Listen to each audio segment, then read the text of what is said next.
నమస్తే, welcome to Telangana view. నేను మీ anchor రచన. మరి ఈ రోజైతే స్పెషల్ గెస్ట్ని అయితే మీ ముందుకు తీసుకురావడం జరిగింది. సిద్దిపేట ముద్దు బిడ్డగా, అధిష్టానం మాటే వేదంగా, నమ్ముకున్న వారి కోసం అండగా నిలుస్తూ, అలాగే నాకు పదవులు ముఖ్యం కాదు ప్రజలే ముఖ్యం అంటూ కాంగ్రెస్ సీనియర్ లీడర్ భవానీ రెడ్డి గారు మనతో పాటు ఉన్నారు. ఇప్పుడు మేడంతో మాట్లాడే ప్రయత్నం చేద్దాం. నమస్తే మేడం. నమస్తే మేడం, ఎలా ఉన్నారు? I'm good and happy new year and happy Sankranti. Thank you so much. Wish you the same madam. Madam, మరి సిద్దిపేటలో హస్తం జెండా ఎగరవేస్తారా? అవకాశం వస్తే డెఫినెట్గా పార్టీ ఆదేశిస్తే డెఫినెట్గా నిల్చోవాలి, పోటీ చేయాలి, గెలవాలి. గతంలో 4 పార్టీలు కలిసి కూటమి అభ్యర్థిగా నిల్చున్నా. So I got a good vote అప్పుడు కూడా. బట్ వాళ్ళప్పుడు చాలా బలంగా ఉన్నారు, నడిచింది వాళ్ళది వ్యవస్థ. రాబోయే రోజులలో let's hope for the best. నేను కూడా అదే అనుకుంటున్నాను, ఖచ్చితంగా ఢీ కొనాలి. మేము కూడా కోరుకుంటున్నాం. Good good. ఓకే మేడం, ప్రభుత్వం వచ్చిన తర్వాత మనకు 6 గ్యారంటీలు అమలు చేస్తామని అయితే చెప్పడం జరిగింది ఒక 1 year లోపే. మరి ఇప్పటివరకు ఎన్ని అమలు చేశారంటారు? Almost all we did. Like మొదలైతే మొట్టమొదలు మేనిఫెస్టో ఏదైతే ఉందో అది ఖచ్చితంగా అమలు చేస్తామని చెప్పినాం. గడిచిన టీఆర్ఎస్ దేళ్లలో చేయలేని అన్నీ కూడా, గడిచిన కాలంలో వాళ్ళు చేయలేని అన్నీ కూడా మేము అడ్రస్ చేసినాం. అవన్నీ కూడా చేసుకున్న దిశలో ఇప్పుడు మహిళలకు ఉచిత బస్ ప్రయాణం ఈ రోజు అంతేందుకు everyday 33 lakhs people are travelling like ఫ్రీగా. సో అట్లా ఇన్ని కోట్ల మంది ఇప్పటికే ప్రయాణం చేసి ఉన్నారు. తర్వాత 200 యూనిట్ల వరకు ఎలక్ట్రిసిటీ ఫ్రీ, అదొకటి. అన్నీ చాలా చక్కగా ఆరోగ్యశ్రీ 10 లక్షలకు పెంచడం జరిగింది. సో నిజంగా థ్యాంక్స్ టు హానరబుల్ సీఎం. చెప్పిన కాడికి ఆయన మంచనే చేస్తూ ఉన్నారు. దో మనకు ఇప్పుడు సబ్జెక్ట్ అది కాదు కాబట్టి అయినా సరే వీఆర్ వెరీ గుడ్. అండ్ రుణమాఫీ అన్నాం, రుణమాఫీ చేసినాం, 2 లక్షల వరకు రుణమాఫీ అన్నాం. Government is going in a good pace. Okay madam, free bus ఇచ్చాము అని అన్నారు కదా. సో ఆల్రెడీ ఫ్రీ బస్ ఇచ్చారు. సో దానివల్ల చాలా మందికి, కొందరికి పాజిటివ్ ఉంది, కొందరికి నెగిటివ్ ఉంది. మహిళలే కొట్టుకోవడం ఇలాంటివి జరుగుతున్నాయి, మనం చూస్తూనే ఉన్నాము. మరి దానిపై ఇక్కడ మనము ఎక్కువ మందికి ఇంపార్టెన్స్ ఇవ్వాలి. తీసుకునేటప్పుడు ఏదైనా సరే 100%లో ఎంత శాతం మేరకు దాన్ని చేస్తున్నాను నేను. వేరాజ్ ఇట్ కమ్స్ టు మీ, నేనేమంటా అంటే 100కి 100% ఇది అవసరం. ఎందుకంటే అభివృద్ధి చెందిన దేశాలన్నిట్లలో కూడా like health, education and transport they give for free. ఎందుకంటే అవి కనీసం గవర్నమెంట్ హ్యాస్ టు ప్రొవైడ్. అవి చేస్తే మిగతా ఏం చేయక్కర్లేదు. యాక్చువల్గా ఇవన్నీ కూడా మిగతా అన్నీ ఆ ఫ్రీబీస్ అవి ఇవిస్తాము, తాయిలాలు అవన్నీ అవసరం లేదు. చక్కటి విద్య, మంచి ఆరోగ్యం, దానికి ఫ్రీ హెల్త్ తప్పదు అది. తర్వాత ఈ pure drinking water, safe sanitation, ఈ ట్రాన్స్పోర్టేషన్, ఇవన్నీ ఇస్తే ఇంకెందుకు ఇంకా వెరైటీ అవసరమే లేదు కదా. సో అట్లా అందుకని నేనైతే 100% నేను కూడా సపోర్ట్ చేస్తాను. ఎందుకంటే మనం కూడా ఆ దశను దాటి వచ్చినాం. నేను విద్యార్థి దశ నుంచి ఉద్యోగినిగా, తర్వాత ఇప్పుడు పాలిటిక్స్కి వచ్చినాను. అప్పుడు ఆ రోజులల్లో చాలా ఇబ్బంది అయ్యేది. 30 రూపాయలు 60 రూపాయలు బస్ పాస్ అట్లా ఉంటే స్టూడెంట్స్కి అట్లా గెట్టాను. తర్వాత వన్స్ ఉద్యోగం వచ్చినాక నా విషయం తీసుకుంటే ఓకే నేను ఆర్టీసీలోనే జాయిన్ అయినా, అది వేరే విషయం. మాకు పాస్ ఉంటుంది అది. మిగతా వాళ్ళకు విమెన్కి సపోజ్ నెలకి ఇప్పుడు ఉన్న పరిస్థితుల్లో 10,000 15,000 సంపాదించే వాళ్ళు, డైలీ క్లీనర్స్ కానీ ఇంకెవరన్నా కానీ గృహిణులు, వాళ్ళంత దూరం ఒక 10 కిలోమీటర్లు 20 కిలోమీటర్ ప్రయాణం చేయాలన్నా కూడా నెలకు 3,000 రూపాయలు ఇవే కట్టేస్తే 7,000 ఇంటికి తీసుకుపోయి, ఇప్పుడు మొత్తం ఇంటికి తీసుకుపోయే పరిస్థితి. వాళ్ళకు మంచిగా ఆరోగ్యానికి అవసరమైన కూరగాయలు, పండ్లు, కనీసం వాళ్ళ ఖర్చులకు కూడా, గృహ అవసరాలకు ఉంటుంది. ఖచ్చితంగా ఇది కూడా ద బెస్ట్ స్కీమ్ అని చెప్తాను నేను. ఉద్యోగులకు కూడా కొంతమంది ఇప్పుడు ఇళ్ళల్లో ఉన్న వాళ్ళు కూడా కమ్యూటింగ్కి చాలా ఇంపార్టెన్స్ ఉంది. బిజినెస్ కూడా, అదర్ సెక్టర్స్లో బిజినెస్ కూడా పెరుగుతుంది. ఓకే మేడం, సో ప్రభుత్వం వచ్చిన తర్వాత ఇంతకుముందు బీఆర్ఎస్ పార్టీ ఉన్నప్పుడు డైరెక్ట్గా ప్రజావానికి లోపలికి వచ్చి వాళ్ళ సమస్యలు చెప్పుకోవడానికి ఛాన్స్ లేదు అప్పుడు. సో ఇప్పుడు కొత్తగా మనకి ఆ ఛాన్స్ ఇచ్చారు మనకు సీఎం రేవంత్ రెడ్డి. ఎక్కడ చెప్పుకోవడానికి లేదు, ఓన్లీ వాళ్ళది అప్పుడు ప్రజావాణిలనే కాదు, కలవలేదు. తర్వాత ఎవరు మంత్రులు ఎవరికి తెలియదు, వాళ్ళు ఎక్కడికి పోవని దిక్కుదోచని పరిస్థితి ఉండే, సెక్రటేరియట్కి అనుమతి లేదు, అన్నీ ఉండే. ఇప్పుడు నేరుగా పొద్దున్న లేస్తే ఈవెన్ కాంగ్రెస్ పార్టీ కూడా వాళ్ళ గాంధీ భవన్లో ఎవ్రీ మంగళవారం అండ్ ఫ్రైడే వాళ్ళు వింటా ఉన్నారు. తర్వాత ప్రజావాణిలా అక్కడికి వెళ్ళి అభ్యర్థి, మళ్ళీ తర్వాత కలెక్టరేట్లలో ఎవ్రీ మండే జరుగుతూనే ఉంది. సో ఇట్లా అన్ని దగ్గరలలో మంత్రులు అందరు కూడా వాళ్ళ పేషీలలో అవైలబుల్ ఉంటున్నారు 24 hours. సెక్రటేరియట్ కూడా it's open for all. So అట్లా ప్రజల దగ్గరికే పాలన, మంచి ప్రజాపాలన, అందుకే ప్రభుత్వం పేరే ప్రజాపాలన అని పెట్టుకున్నారు. It's very good. అంటే గతంలో కంటే అట్లీస్ట్ అప్రోచ్ అయితే ఉంది, చెప్పుకోగలుగుతున్నారు కనీసం. అప్రోచ్ ఉంది, ఓకే, వాళ్ళ సమస్యలు తీరుతున్నాయంటారా? 100% తీరుతాయి కదా, తీర్చాలి కదా. ఇప్పుడు ప్రభుత్వాలు ఉన్నది ఎందుకు? ప్రజల కోసమే కదా. సో వాళ్ళ అనుగుణంగా వాళ్ళ కష్ట సుఖాలను వీళ్ళు తీర్చలేనప్పుడు, వాళ్ళకు వచ్చే సమస్యలను తీర్చలేనప్పుడు ఎవరుంటేంది పోతేంది. సో ఖచ్చితంగా ప్రజావాణిలో ఉన్న తీసుకున్న అప్లికేషన్స్ అన్నిటిని కూడా they are addressing and they are giving the acknowledgement and follow up చేస్తున్నారు. సో అదైతే వెరీ గుడ్ థింగ్. మరి చూద్దాం, మీరు అన్నట్టు మీకు వచ్చిన డౌట్ నేను కూడా ఇప్పుడు అవునా అని మరోసారి లెట్ మీ చెక్ చేసుకుంటా. ఓకే ప్రభుత్వం వచ్చిన తర్వాత ఫస్ట్ మనకి గ్యారంటీలలో పింఛన్ల విషయానికి వస్తే 4,000 పింఛన్ ఇస్తామని అయితే చెప్పడం జరిగింది. అది ఇప్పటి వరకు అయితే అమలు కాలేదు. అదే నేను చెప్పిన కదా, 99% అన్ని చేసుకుంటా వస్తా ఉన్నాము. ఫ్యూచర్లో అవి కూడా చేసే అవకాశం ఉంటుంది. బట్ మనం అనుకున్న ప్రకారం అయితే మోస్ట్లీ ఏదైతే ఉందో మేనిఫెస్టో గురించి నేను ఎక్కువ మాట్లాడొద్దు. Like you know I mean to commission కాబట్టి పార్టీ విషయాలు కానీ, పార్టీ వాటిల గురించి కానీ, మంత్రులు మిగతా లీడర్స్ గురించి కానీ నేను మాట్లాడకూడదు. సో అందుకని చెప్పేసి will have that interview. Okay madam, ఇప్పుడు రుణమాఫీ గురించి మాట్లాడుకుంటే దిస్ ఈజ్ అవర్ సబ్జెక్ట్. ఇప్పుడు రైతు వ్యవసాయము, రైతుల సంక్షేమము, ఇదంతా మన సబ్జెక్టు. రుణమాఫీ గురించి కొందరు రైతులు వేశారంటున్నారు, కొందరేమో వేయలేదు అంటున్నారు. అది ఎంతవరకు కరెక్ట్? మరి ప్రభుత్వం ఏమో వేసింది అంటున్నారు, ప్రజలేమో రైతులేమో వేయలేదు అంటున్నారు. అది మరి మేము ఎవరి మాట నమ్మాలి? ఇప్పుడు ఏమైందంటే మనం ముందే మేనిఫెస్టో ఐటమ్ అదే, తర్వాత వరంగల్ రైతు డిక్లరేషన్ చేసినా కూడా అదే, 30% నిధులు రైతులకు కేటాయించాలని దానిలో 100% సక్సీడ్ అయినాము. 30% of the budget is like for farmers only. And తర్వాత రైతు రుణమాఫీ 2 లక్షల వరకు చేస్తామని చెప్పినాం. సంపూర్ణంగా 2 లక్షల వరకు అయింది. సరే 2 లక్షల పైన ఉన్న వాళ్ళు కూడా దే ఆర్ ఆస్కింగ్, బట్ మేము చెప్పలేదు కదా. మేము చెప్పింది 2 లక్షల వరకు. We're very clear about that. So అంతవరకు చేసేసినాం. దానిపైన ఉన్న వాళ్ళు కట్టుకొని రిక్వెస్ట్ చేస్తూ ఉంటే ప్రభుత్వం పరిశీలించాలి అని చెప్పి నేను కూడా రైతు కమిషన్ తరఫున నేను కూడా రిక్వెస్ట్ చేస్తా ప్రభుత్వాన్ని. We cannot demand on them. Like ఎందుకంటే మేము అప్పుడు ఉన్న కాంగ్రెస్ వాళ్ళు ఇచ్చిన మాట వేరు, ఇప్పుడు జరిగేది వేరు. బట్ డెఫినెట్గా అవకాశం వస్తే ఒక రైతు బిడ్డగా, రైతు కమిషన్ సభ్యురాలుగా నేను కూడా అదే అంటా. ఇంకా ఎవరికైనా చేయని వాళ్ళకు ఉంటే ఖచ్చితంగా కావాలనే కోరుకుంటాను. సో రైతు భరోసా 15,000 అని చెప్పి 12,000 కుదించారు. మరి దానికి మీరేమంటారు? సో ఇంకా ఏది ఇంకా రాలేదు అవుట్పుట్. తర్వాత అయితే 26 జనవరి నుంచి వేస్తామన్నట్టుగా చెప్తా ఉన్నారు. వీ హ్యావ్ టు సీ, సాగు అయ్యే ప్రతి ఎకరానికి అన్నిటికీ కూడా వేస్తామన్నారు. సో అది ఏది ఎంత అనేది వీ హ్యావ్ టు సీ. ఇంకా దాని విధి విధానాలన్నీ నడుస్తూ ఉన్నాయి. అప్పుడే మనకు కంక్లూజన్కి రావద్దు. Let them announce, will see, చూద్దాం, వెయిట్ చేద్దాం. బట్ డెఫినెట్గా అయితే గతంలో లాగా ఇష్టం వచ్చినట్టుగా రాళ్లకు, రప్పలకు, ఐ మీన్ రోడ్లు వేసిన వాటికి, వెంచర్లకి, మల్లారెడ్డి కాలేజీలకు, పల్లారెడ్డి యూనివర్సిటీస్కి, అట్లాంటి వాటికి మాత్రం క్లియర్గా వేసేదే లేదు. ₹1 కూడా ప్రభుత్వ ధనం వృధా చేసేదే లేదని చెప్పి అందరు చెప్తా ఉన్నారు. It's a very good move. చాలా వరకు ఒక 6 నుంచి 7,000 కోట్ల వరకు కూడా నిజంగా కూడా తగ్గుతుంది ఆ భారం, ప్రజల మీద అనవసరంగా పడే భారము.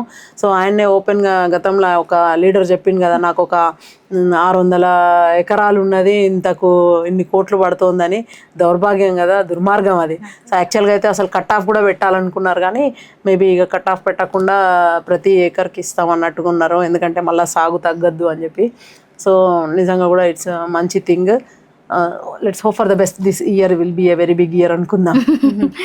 ఓకే మేడం, నార్మల్ మహిళలకు 2,500 వేస్తామని కూడా చెప్పారు ప్రభుత్వము. దానిపైన మీరేమంటారు మేడం? అదే అనుకుంటున్నాను నేను కూడా. ఇంకా మేబీ రానున్న రోజులలో, ఇప్పుడున్న పరిస్థితులలో మనం అనుకున్నాం ఖజానా ఖాళీ, డబ్బులు లేవు. సో వచ్చింది ప్రతిదీ రాగానే ఉద్యోగాలు ఇవ్వడం జరిగింది, తర్వాత ఈ రుణమాఫీ చేయడం జరిగింది, 6 గ్యారంటీల అమలు. సో ఇవన్నీ కూడా 1 by 1 చేసుకుంటా వస్తున్నాం కదా. మేమైతే అందరు అదే అనుకుంటుండ్రు. గడిచిన ప్రభుత్వాలు 10 ఏళ్ల కాలంలో పెట్టిన మేనిఫెస్టోలో ఒక్క ఐటమ్ కూడా చేయలేదు. పొరపాటున ఇప్పుడున్న గవర్నమెంట్ కూడా అదే చేస్తుందని అనుకున్నారేమో. అండ్ ఖచ్చితంగా ఈ గవర్నమెంట్ అయితే సోఫార్ ఇన్ని చేసింది, ఇక ముందు అవి కూడా అన్ని చేస్తుందనే అనుకుందాం. దేశంలోనే ఎక్కడ లేదు రైతు కమిషన్ అనేది, ఒక పంజాబ్లోనే ఉంది. దాని తర్వాత మళ్ళీ తెలంగాణ ప్రభుత్వమే తీసుకున్నారు. సో ఒక రైతు కమిషన్ ఏర్పాటు చేయడం అనేది చాలా మంచి మూవ్ ఇది. అంటే రైతుల పట్ల ప్రభుత్వానికి ఎంత ఇది ఉంది, సానుకూలత, రైతుల గురించి అభివృద్ధి గురించి కానీ వాళ్ళ మంచి చేయాలనేది ఎంత దృక్పథం ఉందో ఇక్కడనే తెలిసిపోతుంది. సో ఈ కమిషన్లో ఏంటంటే రైతుల సంక్షేమం అంటే వాళ్ళ రైతు బీమా, రైతు భరోసా, ఇవన్నీ మీరు అన్న రుణమాఫీ, పంటలకు ఈ అన్నీ కూడా సబ్సిడీస్ ఇవన్నీ ఇవ్వడం. అంతకు ముందు కూడా గతంలో అన్ని కట్ చేసిండ్రు, ఒక రైతు బంధు పేరు మీద మిగతా అన్ని బంధు పెట్టిండ్రు కదా. అట్లా కాకుండా ఇప్పుడున్న గవర్నమెంట్ అన్ని కూడా ఇవ్వాలని చూస్తుంది. వాళ్ళు హార్టికల్చర్ని కానీ, సెరికల్చర్ కానీ, మిగతా ఏమైనా యానిమల్ హస్బెండరీ ఏది తీసుకున్నా కూడా గతంలో ఎంతసేపు గొర్రెలు మేకలు అనే కాన్సెప్ట్లో ఉండే, ఇప్పుడు బర్రెలు, ఆవులు, ఇవన్నీ కూడా అంటే చాలా మంచి మూవ్ తీసుకుంది. పాడి పరిశ్రమను కూడా అభివృద్ధి చేయడము, తర్వాత ఇవన్నీ కూడా మంచిగా ఉన్నాయి. సో మేము అవి కరెక్ట్గా వాళ్ళకు రైతులకు చేరుతున్నాయా లేదా, we're like bridge between the government and the farmers అన్నట్టు. సో వీళ్ళకి ఏం కావాలంటే వీళ్ళ తరఫున మేము ప్రభుత్వానికి సిఫార్సులు చేయొచ్చు, ప్రభుత్వంతో కొట్లాడచ్చు, మేము సలహాలు సూచనలు ఇవ్వచ్చు, ఆదేశాలు ఇవ్వచ్చు వాళ్ళ గురించి అని చెప్పి. అందుకని చెప్పి నాకైతే నిజంగా ఐఎమ్ వెరీ హ్యాపీ దట్ నేను చెప్పిన యాజ్ ఐ సెడ్ రైతు బిడ్డగా మళ్ళీ రుణం తీర్చుకునే అవకాశం, మళ్ళీ రైతుల రుణం తీర్చుకునే అవకాశం నాకు ఇచ్చింది ప్రభుత్వము అని చెప్పొచ్చు. మేడం, ఒక అగ్రికల్చర్ కమిషన్ మెంబర్గా నార్మల్గా వరి కాకుండా డిఫరెంట్గా పండించే వాళ్ళకి మీరు ఎలాంటి ప్రోత్సాహం ఇస్తారు? వెరీ గుడ్ మా. సో అట్లా నిజంగా కూడా మేము చెప్పేది కూడా అదే. ఇప్పుడు అందరూ కూడా వరి వరి వరి అని, గత ప్రభుత్వం ఏమన్నది వరేస్తే ఊరి అన్నది.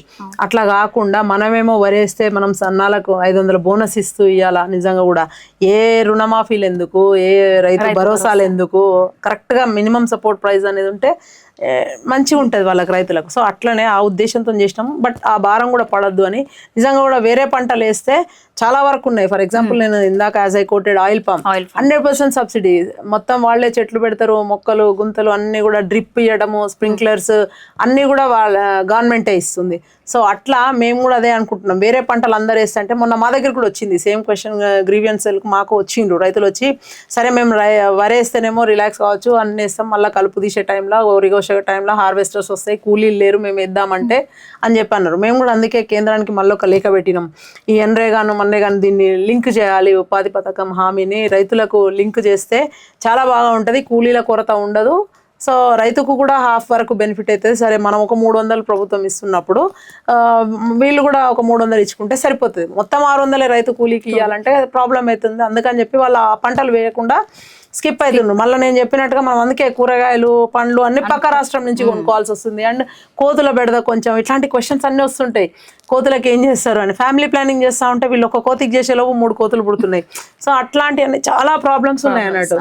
సో అట్లా అవన్నీ కూడా గవర్నమెంట్ హ్యాస్ టు సపోర్ట్ అని మేము కూడా డ్రాఫ్ట్ తయారు చేసినాము. ఏంటంటే ఆ కోతులను ఒకటి, బెడద తగ్గించడానికి ఏం చేయాలనేది ఒకటి, తర్వాత ఈ ఎన్రేగాన్ లింక్ చేయడం ఒకటి, ఈ 100% కూరగాయల సాగు కానీ, పండ్ల సాగు కానీ ప్రభుత్వం ఒక రేట్ను, మినిమం సపోర్ట్ ప్రైస్ను ఇప్పుడు రైతు బజార్లలో అట్లా చేయాలి అని చెప్పేసి, ఫార్మర్స్కి వాళ్ళ ప్రొడ్యూస్ని వాళ్ళే అమ్ముకునేటట్టు అవన్నీ చేయాలి అని చెప్పేసి మేము కూడా పెడతా ఉన్నాము. యాజ్ ఐ సెడ్ అగైన్, రైతుల గురించి 100% ఈ ప్రభుత్వం ఉంది సానుకూలంగా, కాబట్టి మేము కూడా వాళ్ళ గురించి ఆలోచిస్తున్నాం కాబట్టి చేయాలి, ఇవన్నీ కూడా చేస్తారు అని ఆశిస్తున్నాం. ఓకే, మీ తరఫున గవర్నమెంట్ని కోరుకుంటున్నారు? తప్పదు, మేము ఖచ్చితంగా రైతుల తరఫున ఏమున్నా కూడా we make sure that government has to implement all those things. వాళ్ళన్నీ కూడా మళ్ళీ ఇస్తారు. కొందరు ఏం చేస్తారంటే కొన్నిసార్లు, అది ఈ ప్రభుత్వం అయినా కావచ్చు, ఎవరైనా సరే, మనం జనరల్గా మాట్లాడుకుంటే అనౌన్స్ చేస్తారు, అవి చేర పరిస్థితి ఉంటుంది. బట్ మేమేం చేస్తామంటే అది ఖచ్చితంగా ఆ ఫలాలందరికీ కూడా చేరవేసే దిశగా మేము మధ్యలో ఉంటాము. సో భరోసా ఇస్తున్నారు మేడం. వ్యవసాయంకి సంబంధించింది ఏదైనా సరే మనకు ఇక్కడ హైదరాబాద్లో ఏదైనా చెప్పుకోవడానికి ఉంటుంది, మరి ఇక్కడ నుంచి మరి గ్రామీణ వరకు ఎలా వెళ్తుంది అంటారు? అమ్మా, అది ఏంటంటే అగ్రికల్చర్ మినిస్ట్రీ కిందకి వస్తాయి ఇవన్నీ కూడా.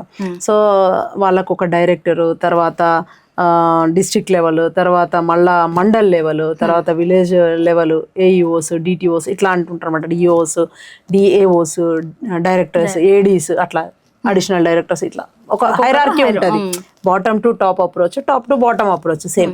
అక్కడ చెప్పిన కింది దాకా పోవాల్సిందే. అంటే వీళ్ళందరూ ఉంటారు, వాళ్ళు ఏం చేస్తారంటే విలేజ్ స్థాయిలో వీళ్ళందరూ ఇప్పుడు ఉన్న రైతుకు ఉన్న ఎక్స్టెంట్ ఎంత ఉంటుందో అంత జియో ట్యాగింగ్ చేస్తారు ఆ పంటను ఇట్లా మొత్తం. అంటే వాళ్ళు అక్కడ ఏం పండిస్తున్నారు. ఇప్పుడు ఇట్స్ లైక్ మెడిసిన్. మేము చెప్పేది కూడా అదే, రైతు కమిషన్ తరఫున కూడా గుడ్ క్వశ్చన్. ఇప్పుడు డాక్టర్ దగ్గరికి మనకు ఆరోగ్యానికి ఏమన్నా ప్రాబ్లం ఉంది అంటే డాక్టర్ దగ్గరికి వెళ్తే doctor will prescribe A medicine and అది వాడతాం. బట్ ఇప్పుడున్న రోజులల్లా ఏదైనా సరే భూమిని నష్టం చేసే విధంగా రైతులు ఎట్లయితే కొందరు అవేర్నెస్ ఉంటుంది, కొందరికి ఉండదు. కొందరైతే okay they follow the rules, but మిగతా వాళ్ళు ఏంటంటే సరే పురుగులు వస్తున్నాయి పురుగుల మందు కొడదాం, ఎరువు ఎంత గట్టిగా ఎరువులు వేస్తే అంత అని మొత్తం అసలు మనం అంతా మందులో తిండే తిని ఇవన్నీ కూడా అందుకే ప్రాబ్లమ్స్ అన్ని కూడా. సో అట్లా ఈ వీళ్ళున్న కూడా అగ్రికల్చర్ ఆఫీసర్స్ వాళ్ళ పని ఏంటంటే వాళ్ళు ఫస్ట్ సాయిల్ టెస్ట్ చేస్తారు, అక్కడ ఏ పంట వేయాలనేది చెప్తారు.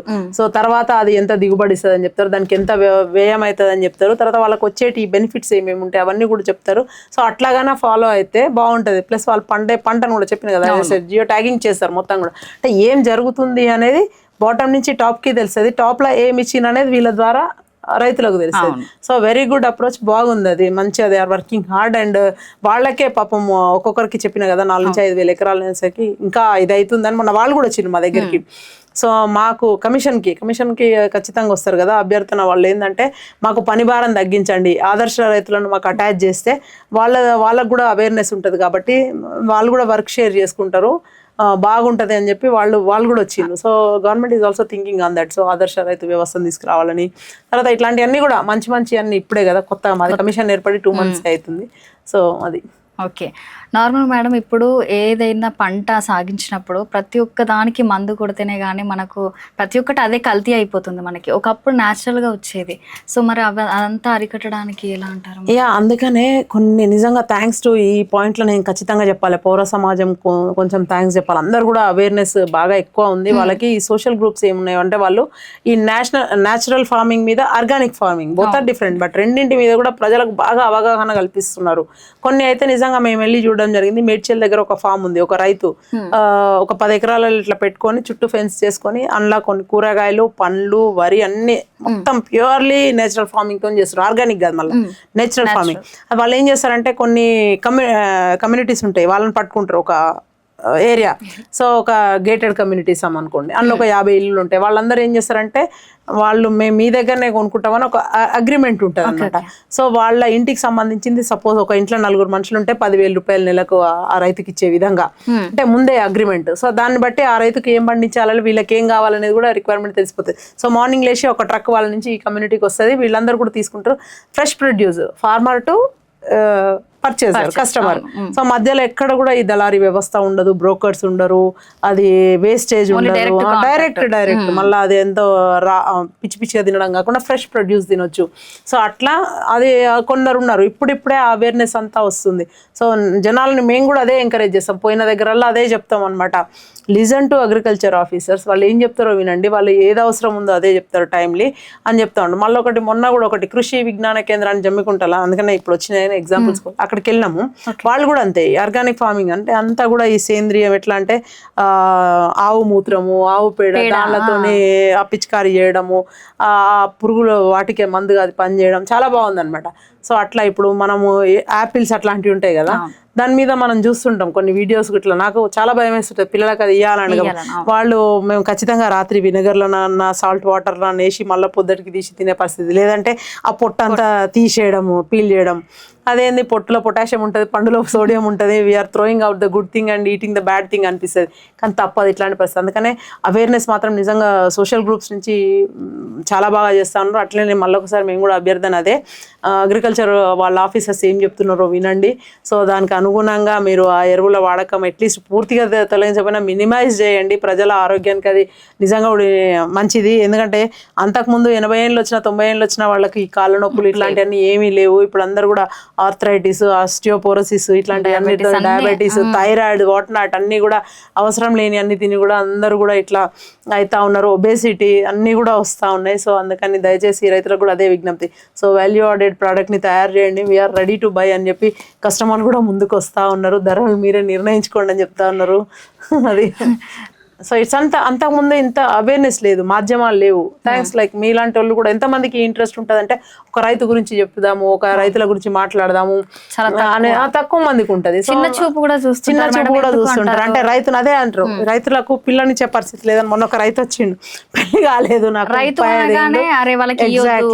ఎకరాలేమో 100 ఎకరాలు ఉండాలని అంటారు, మళ్ళా వ్యవసాయం చేస్తే పిల్లని అని అంటారు అని ఒక అబ్బాయి వచ్చిండు మా దగ్గరికి. 35 ఏళ్ళు నాకు ఇంకా పెళ్లి కాలేదంటే, లేదు నీకు ఈ సంవత్సరం డెఫినెట్ గా పెళ్లి అయితే, ఎందుకంటే రైతును రాజును మేము చేయబోతున్నాం, నీ కాలు గడిగి ఎవరో ఒకరు వచ్చి నెత్తిలో పోసుకుంటారు చూడు అని చెప్పి. అంటే నేను అంటే విధి లేని పరిస్థితుల్లో నవ్వాల్సి వస్తుంది ఎవరైనా, బట్ నిజంగా కూడా ఆలోచించుకోవాల్సిన విషయం. చాలా చదువుకున్న వాళ్ళు కూడా మేము వెళ్తే ఇప్పుడు వ్యవసాయం చేస్తున్నారు. ఒకతను నిన్న అక్కడికి వెళ్తే పసుపు రైతు, ఎంటెక్ అంట. సో వినూత్న టెక్నిక్. అంతకుముందు ఎట్లా అంటే దాన్ని పసుపుని తీసుకొచ్చి ఉడకబెట్టి ఆరబెట్టి ఫ్రెష్ అది చేసి రిఫైన్ చేసి ఇస్తురు. సో ఆ ఉడకబెట్టే పద్ధతి ఏంటంటే కట్టెలు పెట్టి కాల్స్తూ అట్లనే ఉంది ఇంకా ట్రెడిషనల్ది. ఆ అబ్బాయి వచ్చేసి నేను వాటర్ బాయిలర్ పెట్టి నేను ఉడకబెడుతున్నాను, నాకు గవర్నమెంట్ తరఫు నుంచి ఏదైనా సోలార్ది కానీ ఎలక్ట్రిక్ది కానీ ఏదైనా ఇప్పిస్తే నాతో పాటు మిగతా రైతులకు కూడా బాగుంటుంది అని చెప్పి హీ అప్రోచ్ డస్. చాలా మంచిగా అనిపించింది. So we noted it and మేము అది పెట్టుకున్నాము. దాన్ని గవర్నమెంట్కి చెప్తాము, yes why not you give the solar అవి అన్ని చెప్పి బాయిలర్స్ అని చెప్పి అడుగుదాం అనుకుంటున్నాం. అంటే తయారు చేస్తారు వాళ్ళు ఆ దిశగా. మళ్ళీ రీసెర్చ్ స్కాలర్స్ కొత్తగా ఉంటారు కదా దాని మీద, వాళ్ళు దృష్టి పెట్టి ఎమ్మటే వాళ్ళు తయారు చేస్తారు. మొన్న ఒక దగ్గరికి వెళ్ళినాము, వరంగల్ దగ్గర హసన్పర్తి. అక్కడ వాళ్ళు ఒక రైతు తయారు చేసింది సామాన్య, అసలు చదువుకొని కూడా చదువుకోలేదు. ఈ ఎంతసేపు మనం ఇప్పుడు రైతుల వడ్ల గురించి మాట్లాడుకుంటున్నాం కదా, మాయిశ్చర్ కంటెంట్ అని. కల్లాల దగ్గర ఇప్పుడు హార్వెస్టర్స్ డైరెక్ట్ సంచులో నింపేసి అట్లా తీసుకొచ్చి అమ్ముతున్నారు. అట్లా అయ్యేసరికి వీళ్ళు ఏం చేస్తారు, పెడతారు, మాయిశ్చర్ చేస్తారు. చేసినప్పుడు ఏమవుతుంది, 17 నుంచి 20 ఉంటుంది. మేము 17 వరకు అయితేనే తీసుకుంటాం, పైన తీసుకోమంటారు. సో ధర తగ్గిస్తుంటారు, అవి ముక్కిపోతాయి అంటారు, కళ్ళల్లో వదిలేస్తారు అనమాట. ఐ మీన్ గోడౌన్స్లలో లేకపోతే మార్కెట్ యార్డ్లలో అట్లా పడి ఉంటాయి. అట్లా కాకుండా ఏమవుతుందంటే ఈయన అక్కడనే ఈ హీట్ వేవ్ వచ్చే ఒక ఫ్యాన్ తయారు చేసిండు. సో అదేంటంటే జస్ట్ ఒక 10 రూపాయల ఖర్చు కూడా కాదు, ఒక 2-3 సంచులు అట్లా డ్రై చేసేస్తుంది ఎంబటే ఇమీడియట్గా విత్ ఇన్ నో టైం. ఇట్లా పెడుతుంది, డ్రై అయి బయటికి వస్తాయి అందులో పోయంగానే. సో అట్లా which is very good, innovative అనిపిస్తుంది థింకింగ్. సో అట్లా ప్రతి దానిలో ఇన్నోవేషన్స్ రావాలి, మెకనైజేషన్ ఇంప్రూవ్ కావాలి. రైతులు కూడా అంతే, ఇప్పుడు లాభసాటిగా చేయాలనుకున్నప్పుడు వాళ్ళు ఏది బెటర్ చేస్తాము అనుకునే దాంట్లో we're there to help them out. Like అంతకుముందు మనుషులు గుంతలు తీసేది, ఇప్పుడు అవి టిల్లర్స్ అవి వచ్చినాయి. అవి ఏంటంటే అవి ఎక్కువ అంటే డీజిల్తోని పెట్రోల్తో అంటే అది కూడా ఖర్చు. ఇప్పుడు ఏం చేసిన ఎలక్ట్రిక్ వస్తున్నాయి, డ్రోన్స్ వాట్ నాట్ అన్నీ కూడా. అంటే ఇవన్నీ కూడా మేము అవేర్నెస్ ఇవ్వడానికే ఉన్నాం. సో ఆ మెకనైజేషన్ యూజ్ చేస్తూ ముందుకెళ్తే తక్కువ ఖర్చుతోని ఎక్కువ రిజల్ట్ ఉంటుంది, దిగుబడి కూడా మంచిగా ఉంటుంది అని చెప్పి చెప్తా ఉన్నాం. సో నార్మల్గా ఇంతకుముందు అన్నారు కదా మేడం, ఒక ట్రిక్ అలా చేశారు, చాలా బాగుంది అని చెప్పడం జరిగింది. సో అలాంటి వాళ్ళకి చాలా ఎంకరేజ్ చేస్తారు మీరు? డెఫినెట్గా చేయాల్సిందే. అండ్ అవి తీసుకొని వాటిని మ్యానుఫ్యాక్చర్ చేసి కూడా వాళ్ళకి ఇవ్వాల్సి వస్తుంది. అట్లీస్ట్ మేము అదే చెప్తా ఉన్నాం. ఇప్పుడు గవర్నమెంట్కి ఇంకోటి కూడా రికమెండేషన్ చేయబోతున్నాం. అంటే ప్రతి ఒక గ్రామ పంచాయతీకి అట్లా వడ్లు ఆరబెట్టడానికి కానీ, తర్వాత ఇప్పుడు నేను చెప్పిన పత్తిని అది రాకుండా ఉండడానికి కానీ, లేదంటే ఇప్పుడు పసుపు గురించి చెప్పినాం, అవి అయినా సరే అట్లా ఇస్తే ఏమైతుందంటే అందరూ యూజ్ చేసుకుంటారు. డ్రోన్స్ కూడా అంతే. ఒక ఇయ్యలేని పరిస్థితి ఉన్నప్పుడు అట్లీస్ట్ ఒక ఊరికి ఒకటో రెండో ఇస్తే వాళ్ళే యూజ్ చేసుకుంటారు. ఒక మనిషి ఒక రోజుల ఇన్ని ఎకరాలు, ఒక 4 ఎకరాలు 5 ఎకరాలకు మందు కొట్టగలదు. అది 400 ఎకరాలకు కొడుతుంది అన్నప్పుడు 4 రోజులల్లో బెస్ట్ కదా యూజ్ చేసుకుంటా. అంటే when we're feeling short of labour అన్నప్పుడు విచ్ ఇస్ వెరీ గుడ్ కదా. సో అట్లా. సో అలాంటి ప్రభుత్వం వరకు తీసుకెళ్తున్నారు అవన్నీ కూడా. వీళ్ళందరూ agriculture department is working and horticulture whatever అన్ని డిపార్ట్మెంట్స్ కూడా అన్ని పనిచేస్తూ ఉన్నాయి. అండ్ అది నిజంగా కూడా నేను అదే అంటున్నా, ఒక కాయిన్కి అవతల వైపు చాలా జరుగుతోంది. మనకేం తెలుస్తుంది ఇక్కడ ఉన్న వేరే అంటే రూరల్ నుంచి మనం మాట్లాడుకుంటే వాళ్ళకి అందరికీ తెలుసు. అంటే అది వరి అందులో వేస్తే మొలకలు వచ్చిన తర్వాత ఫస్ట్ అచ్చు కట్టి దానిలో ఆ మొలకలు వచ్చిన తర్వాత తీసుకెళ్ళి వరి నాటు వేసినాక, వరి పెరిగినాక, అది వరి కోతకు వచ్చినాక వరి కోసి వడ్లు ఎండబెట్టి మిల్లులో కోతే అవి బియ్యం వస్తాయి, మనం తింటున్నాం అని అందరికీ తెలుసు. అక్కడ ఇక్కడ ఉన్న వాళ్ళకి ఏది తెలియదు కదా. సో అట్లా చాలా కష్టపడితేనే వస్తుంది అదంతా అని చెప్పడం. సో ఆ కష్టం రైతుకే తెలుసు, సామాన్య ప్రజలకు తెలియదు. అందుకే రైతులు అంటే ఒక చిన్న చూపు అయిపోయింది ప్రతి ఒక్కరికి. అదే అయిపోయింది. ఇప్పటి నుంచి వాళ్ళను చాలా ఇదిగా చూద్దాం. అట్లాంటివన్నీ కూడా మీరు కూడా చెప్తున్నారు కదా, అందరూ కూడా కమర్షియల్ గా ఆలోచించే రోజులలో సినిమా వాళ్ళ వెంట పోదామా, లేకపోతే ఇంకో దాని వెంట పోదామా, ఇంకొకటి చూపిద్దామా, గలాటాలు చూపిద్దామా, కొట్లాటలా, టీఆర్పీ పెంచుకుందాం అన్న తరుణంలో మీరు నిజంగా సంక్రాంతి పండుగ, రేపు రైతుల పండుగ, మీరు మాట్లాడాలి రైతు కమిషన్ తరఫున అని పిలిచినప్పుడు లైక్ ఐ ఫెల్ట్ వా ఏంది ఇదేంది కొత్తగా అని. So which is very good. మీ ప్రయత్నం చాలా మంచిది. ఇప్పుడు అప్పుడప్పుడు కూడా ఇట్లాంటి మంచి మంచి అన్ని కూడా, ఇది సోషల్ అవేర్నెస్సే కాదు, ఒక రైతులకు కూడా మంచిది, మాలాంటి వాళ్ళకి కూడా ఎంకరేజింగ్ ఉంటుంది. అరే మమ్మల్ని కూడా గుర్తిస్తున్నారు, మేము ఎంత చేసినా కూడా అనేది ఒకలాంటి ఇది ఉంటుంది. ఇంకా రెట్టింపు ఉత్సాహంతో పనిచేయాలన్నది కూడా వస్తుంది. So very good good good initiative మీది కూడా. మేడం. సో నార్మల్గా ఇప్పుడు రైతుల విషయమే మాట్లాడుకుంటున్నాం కాబట్టి రైతులకి పిల్లనివ్వాలన్నా భయపడుతున్నారు. మాకు అమౌంట్ ఏంటిది ఎన్ఆర్ఐ సంబంధం వస్తేనే చేసుకుంటాము, అట్లాంటిది అయితే ఇప్పుడు కామన్గా అయిపోయింది. సో అలాంటి వాళ్ళకు మీరు ఏం చెప్తారు? ఇక అదే ఏం చెప్తాం, రైతును వాళ్ళని వాళ్ళు గట్టిగా పోర్ట్రే చేసుకోవాలి, మార్కెట్ చేసుకోవాలి. సపోజ్ మనం ఒక ప్రొడక్ట్ తయారు చేస్తున్నాము, దాన్ని అక్కడే పెట్టుకుంటే కష్టం, దాన్ని చెప్పుకోగలగాలి. నేను చెప్తున్నా కదా సింపుల్ గా, ఏముంది నాది ఒక మామూలుగా చెప్తే వేరే ఆమెది ఏముంది రైతు కమిషన్ లో ఒక మెంబర్ అండి, నేను ఎంత గొప్పగా చెప్పుకుంటున్నా రైతు కమిషన్. అది మనం the way we portrait. And మీరు కూడా తక్కువేం కాదు, మీరు కూడా నేను కింగ్ అని చెప్పుకోండి. లెట్స్ సీ మంచిగా వ్యవసాయంలో అమ్మాయిలు కూడా ఈ మధ్యలో వ్యవసాయం చేస్తా ఉన్నారు. Go and marry a girl from the agriculture family. ఏమైతుంది మంచిగా. ఇప్పుడు నేను చదువుకునేటప్పుడు నేను మామూలుగా నేను ఇంత ఎదుగుతాను ఎవరికి తెలియదు కదా. ఇప్పుడు మా ఆయన చేసుకున్నాను నన్ను, బట్ నేను మా ఆయనని చేసుకున్నా, బట్ ఇద్దరం కలిసి ఎదిగినాము. మేము తిరగని దేశాలు లేవు, మేము చూడని రాజకీయం లేదన్నట్టు అయిపోయింది, ఇండస్ట్రీస్ లేవైపోయింది. So it's okay still. ఇప్పుడు చెప్తా ఉన్నా, మా ఆయన సాఫ్ట్వేర్ కంపెనీ CEO. ఆయన ఏమంటారు తెలుసా, నేనంటే ఒక్కోసారి ఎందుకు ఇంత టూ మచ్ స్ట్రెస్ తీసుకొని రేపు డెలివరీ అంటారు, ప్రోడక్ట్ ఇదంతా ఎందుకు అదే. నాకు కూడా అనిపిస్తుంది ఏం కాదు, బట్ వీళ్ళు ఎక్సెల్ ఇన్ దట్. ఒకవేళ ఏది చేసుకోలేనప్పుడు ఊరికి పోయి నేను గడం కొట్టుకుంటా, నాకు వ్యవసాయం అలవాటే, పోయి రిటైర్మెంట్ అంతా ఊళ్ళోనే ఉందాం అంటే ధైర్యంగా అట్లా. అంటే మేము వి లవ్ ఇట్. నాకు అనిపిస్తుంది ఇప్పుడు పోదాంపా అంటే పోయే పరిస్థితి ఏముంది, మంచిగా చక్కగా ఉంటుంది, ఎంత బాగుంటుంది, ఫ్రెష్ ప్రొడ్యూస్ తినొచ్చు, చల్ల గాలి. అందరు అనుకుంటున్నారు వీళ్ళకేంది, వీళ్ళు మంచిగా అన్ని చేసుకొని మాట్లాడుతున్నారు, అది కూడా అనుకుంటారు. బట్ ఫస్ట్ నుంచి అయినా నేను అదే అనుకున్నా, ఇప్పటికి కూడా అంతే. బయట మంచం వేసుకొని అనుకుంటే ఎండాకాలంలో ఎంత బాగుంటుందో చాలా మందికి తెలియదు. నాకుండే చిన్నప్పుడు కొన్ని ఉంటాయి అనమాట, ఫ్యాంటసీస్ అంటారు కదా, ఇప్పటికి కూడా ఉంటుంది. కానీ ఇప్పుడు దొంగల భయం అది ఇది అది మంచిగా ఇంటెన్గా అనుకుంటే ఎత్తైన గోడలు ఉండేది. పొద్దుగాలు వేసా రావి చెట్టు ఉంటుంది టెంపుల్ వెనకాల, ఆ చెట్టు మీదకి పక్షులు వస్తాయి, they make that burping sound. ఆ సౌండ్ నాకు ఎంత ఇష్టమో తెలుసా, ఇట్లా ఇట్లా అంటుంటాయి అవి, దాంతోనే నిద్రలేస్తుంటాం అనమాట. అసలు అమేజింగ్ ఉంటుంది. ఇప్పటి కూడా పల్లెటూరుకు పోతే రాబుద్ది కాదు, బట్ దైనందిన జీవితంలో తప్పదు, ఇక్కడ ఉండాల్సి వస్తుంది కాబట్టి ఇంకా రావడం జరుగుతుంది. బట్ మంచిగా ఉంటుంది. బట్ నాకు అందుకనే ఇప్పుడు నేను I'm so happy after this ఇన్ని ఏండ్ల తర్వాత 20 ఏళ్ళ రాజకీయం, అంటే 10 ఏళ్ళు ఉద్యమం, 10 ఏళ్ళు రాజకీయం తర్వాత మళ్ళా నన్ను రైతులకు దగ్గరగా, అంటే పొలాలు మేము తిరిగేది పచ్చని పొలాలు ఎంత బాగుంటుంది. ఇట్లా డే గోస్ లైక్ దట్. పొద్దున్న లేస్తే రాత్రి దాకా తిరుగుమంటే పొలాలనే ఉంటాం, చాలా బాగుంటుంది. అందరికీ కూడా మంచి ఆర్గానిక్ ఫుడ్, మంచి న్యాచురల్ ఫార్మింగ్తో వచ్చిన మంచి ఫుడ్ తినాలని, మీరు అందరూ కూడా ఆరోగ్యంగా ఉండాలని నూతన సంవత్సరంలో మళ్ళొకసారి ఛానల్కి, మీకు, రైతులకు, మిగతా వాళ్ళందరికీ కూడా, మహిళలకు అందరికి కూడా నూతన సంవత్సర శుభాకాంక్షలు మరియు సంక్రాంతి, భోగి, కనుమ శుభాకాంక్షలు. Thank you.